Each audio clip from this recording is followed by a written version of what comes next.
Les Coques, Indonésie. 23 juillet 2019, 9h. La carte postale aurait pu être parfaite.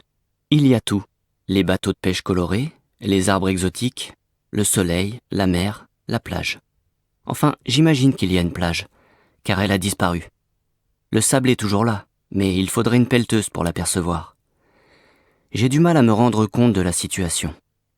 Je ne pensais pas qu'une telle caricature existait. S'il ne fallait sélectionner qu'un seul endroit sur Terre pour prouver que l'humanité est en train de se tirer une balle dans le pied, je choisirais celui-ci. La plage est entièrement recouverte de déchets. Une couche épaisse de plus d'1 mètre qui déborde sur l'océan.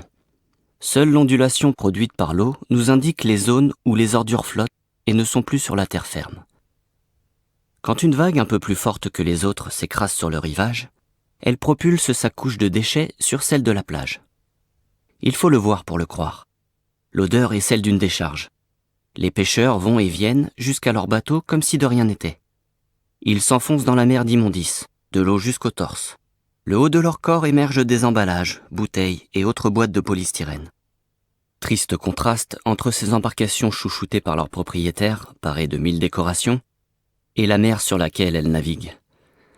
Les bateaux appartiennent à quelqu'un, mais l'océan est à tout le monde, donc à personne.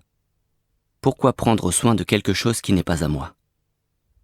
Plusieurs facteurs expliquent le terrible destin de Les Coques, petite commune de Java orientale, non loin de Bali. D'abord, le village est devenu un lieu quasi officiel de dépôt d'ordures.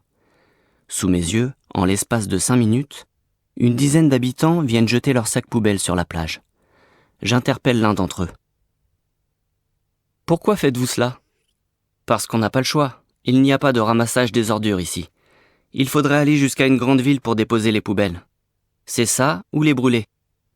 D'ailleurs, certains mettent le feu à des tas d'immondices pour tenter de diminuer l'odeur nauséabonde. Une partie des villages ruraux d'Indonésie n'a pas de système officiel de traitement des déchets. Chacun doit se débrouiller.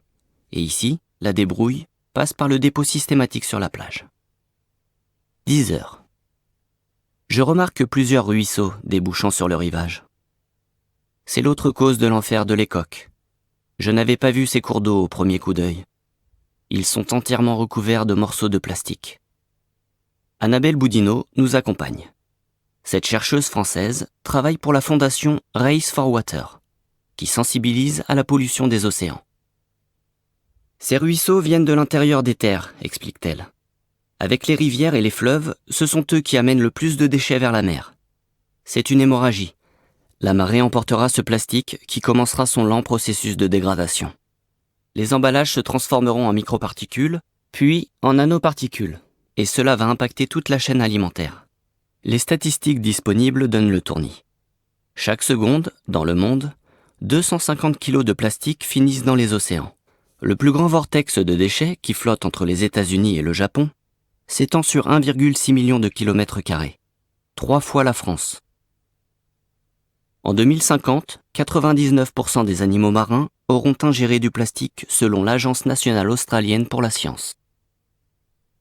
L'impact sur les êtres humains est direct. Une étude publiée en 2017 par l'université de Gand, en Belgique, estime que les personnes consommant régulièrement des produits de la mer ingèrent jusqu'à 11 000 microparticules de plastique chaque année. Un Français moyen en avalerait 5 grammes chaque semaine, l'équivalent d'une carte de crédit. Bon appétit! Les conséquences à long terme de cet empoisonnement sont encore inconnues. Et pour l'instant, rien n'indique un infléchissement de notre comportement. Chaque seconde, l'humanité produit 10 tonnes de plastique. Chaque minute, 10 millions de sacs en plastique sont consommés. Chaque jour, 1 milliard de pailles sont jetées, dont 9 millions rien qu'en France.